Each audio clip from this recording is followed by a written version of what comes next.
Bonjour les amis, alors j'ai pas pu résister de vous faire cette capsule à l'extérieur parce qu'il fait exceptionnellement beau aujourd'hui et moi je peux pas m'en passer. Dès qu'il fait beau, j'en profite, hein, on est bien heureux, 30 degrés, ça fait du bien. Alors vous voyez aussi, je manque un petit peu de discipline ces derniers temps, j'ai un peu plus de difficultés à suivre mes affaires. Je me prends un petit peu en retard pour vous faire cette capsule, c'est pas grave, le temps est comme ça et je suis certaine que ce que je vis, vous le vivez également parce que je me suis aperçue qu'à chaque fois que je vis des choses, dans le fond, je suis un petit peu aussi comme la température de ce que tout le monde vit ici et maintenant. Nous sommes donc le 1er juin. Le 3 juin, nous allons avoir cette pleine lune qui arrive donc en astrologie védique toujours en scorpion. Ça veut dire quoi? Ça veut dire que notre lune est opposée au soleil, donc elle est en pleine lumière. Souvent, on dit qu'à la nouvelle lune, on sème pour récolter à la pleine lune. Là, la pleine lune, elle arrive où? En scorpion, dans la constellation de Yesha. C'est la dernière partie du Scorpion. C'est la plus intense, la plus profonde. Elle est régie également par Mercure. Donc on peut dire que nous arrivons à une forme d'aboutissement ici et maintenant de ce que nous avons voulu transformer dans notre verbe. Il est certain que pour certains d'entre vous, ça n'a peut-être pas été un mois très facile. Parce qu'il y avait d'autres choses en même temps. Vous savez qu'il y avait ces éclipses. Ces éclipses, elles nous minent, elles nous empêchent de nous exprimer comme on le voudrait. Elles restreignent notre esprit, elles restreignent notre essence. Alors, pour ceux qui sont comme moi, comme mon âge, je ne le dirai pas, mais qui sont donc en retour de nœud lunaire, il est possible que ce mois-ci, vous ayez été beaucoup plus fatigué ou que vous ayez eu beaucoup plus de tension. Comme je l'ai expliqué dans mon infolette, personnellement, ça m'a beaucoup affecté à un tel point, c'est qu'il y a des choses que j'ai voulu abandonner. J'ai de la chance, je suis très bien entourée, donc ça m'a permis de retrouver du discernement, mais c'est comme si moi, mon discernement, il avait pris un petit moment le bord. Okay, donc cette constellation dont je vous parlais, Yesha, en astrologie védique, pour moi, c'est la constellation également des érudits. Donc, puisqu'elle est également gouvernée par Mercure. Donc je pense que ce que va nous apporter cette nouvelle lune, c'est d'aller contacter la profondeur de ce que nous avons voulu transformer durant ce mois dernier et certainement d'en faire quelque chose de plus grand pour l'avenir.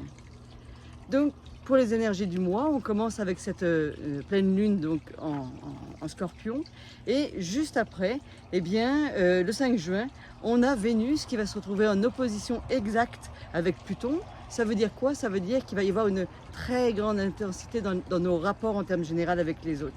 Il va y avoir la passion, peut-être même de l'explosion, on pourrait dire.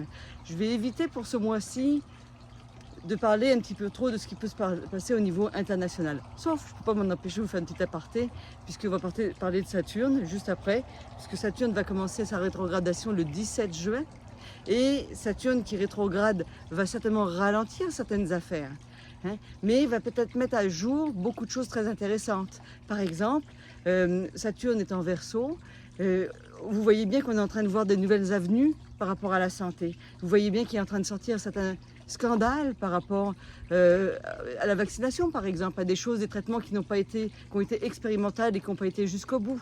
Donc, cette période-là va permettre certainement de régler ou de mettre en surface ce genre de choses. C'est le seul truc que je voulais vous dire. Personnellement, vous savez que ça me touche et vous savez ce que je pense de cette situation. Bah, on ne fera pas de politique ici, mais quand même, je ne peux pas m'en empêcher. Donc voilà, on a un mois de juin où, selon ce que l'on va faire, on pourrait avoir des résultats exceptionnels pour tout ce qu'on a entrepris. Donc c'est un bon moment pour entreprendre, tel que je vous l'ai indiqué. Mercure est redevenu direct. Nous avons Jupiter pendant 1 an qui va être en bélier. Le bélier, c'est l'action. Jupiter, c'est mon grand bénéfique qui favorise l'action. Donc go, go, go les amis, c'est pas le moment de se reposer sur ses lauriers, même si vous avez eu cette sensation de fatigue du mois dernier qui peut réapparaître effectivement. Donc pour en revenir à Saturne, il rétrograde jusqu'au 4 novembre.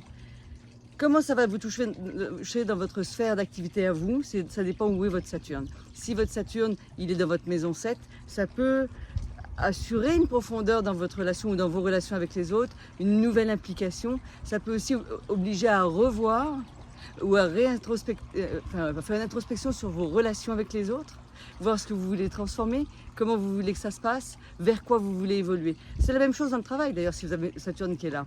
Si maintenant votre Saturne il est en maison 1, c'est vous avec votre corps. La maison 1 c'est moi, c'est mon je, qu'est-ce que je veux transformer dans ma vie. Vous voyez, donc c'est comme ça que ça va l'aspecter, tout simplement. Donc également, en même temps, ce que je voulais vous dire par rapport à Saturne, ça va être un très bon moment pour mettre de l'ordre dans vos affaires. Donc si vous avez besoin de changer de structure dans votre entreprise ou dans ce que vous faites, c'est le moment idéal. Il faut toujours utiliser une rétrogradation en se disant qu'est-ce qu'elle peut m'apporter de plus. L'utiliser avec sagesse, pas de se dire oh Mercure est rétrograde, mes affaires vont pas bien aller. Non, non, c'est un bon moment pour se dire je me dépose, je regarde, je prends conscience de où j'en suis et de ce qui va se passer. De la même façon, nous avons Pluton qui est rétrograde depuis quelques temps. Ça aussi, ça va jouer certainement plus. On n'utilise pas normalement Pluton en astrologie védique, on l'utilise plus en astrologie tropicale. Donc Pluton, pour moi, il est actuellement encore en Capricorne. Donc on voit bien ici, avec la rétrogradation également de Saturne, que oui, il va se passer des choses au niveau gouvernemental. J'irai pas là pour aujourd'hui. Peut-être que si vous me le demandez à un moment donné, je ferai une capsule spécialement là-dessus. C'est pas l'objectif. De la même façon, le 18 juin, nous avons la nouvelle lune qui sera en Gémeaux. Et là, ça devient très intéressant. Parce que vous voyez, on a pu transformer à la pleine lune quelque chose au niveau de notre spiritualité, de notre introspection, de notre profondeur, de notre sensibilité. Puis là, ça va être un moment où on va pouvoir semer pour commencer à communiquer différemment. Ok ? Donc, on a également le 21 juin l'équinoxe d'été, d'été. Donc on a la plus longue journée de l'année, on est bien heureux de ça, pourvu qu'il fasse beau d'ailleurs. Ce que je peux vous dire, c'est que quand j'ai regardé les différentes lunes et puis le début de mois, comment ça pouvait évoluer. Il y a une chose qui est sûre, c'est qu'à chaque fois que j'ai cherché, ça me mettait un ascendant Capricorne. Donc je viens vous dire, on a Pluton qui est à l'ascendant, donc c'est le pouvoir. Il faut donc faire attention au pouvoir et à l'abus de pouvoir. Puis tout ça, Pluton opposé à Vénus dans le couple, attention comment on va se comporter. D'accord ? De la même façon, lorsque j'observe la carte du ciel de mémoire, nous avons Raoult, mon nœud lunaire nord, qui est en maison 4, donc vous savez en bélier, et l'autre, le nœud lunaire sud, en balance, dans la maison du travail, donc dans la maison 10. Donc c'est certain que c'est vraiment un moment où tous les projets qu'on va mettre en route devraient avoir du succès. Ça devrait commencer à aller beaucoup plus vite qu'auparavant. Cela dit, il faut prendre soin de votre foyer, il faut prendre soin de vos proches et de ce qui se passe autour de vous. De la même façon, la maman a un rôle important pour ce mois-ci. Donc prenez soin de vos mamans, prenez soin de votre côté féminin, prenez soin de votre intérieur et de votre intérieur de maison, n'est-ce pas? Ce mois de juin sera comme ça. Je pense que ça va être un très beau mois. En tout cas, je vous le souhaite à tous. Vous savez que je suis toujours disponible. N'hésitez pas à vous abonner à ma chaîne. Personnellement, ça m'aide, ça me fait plaisir. Et puis, je me sens écoutée. Merci beaucoup. Merci à tous et bon mois de juin.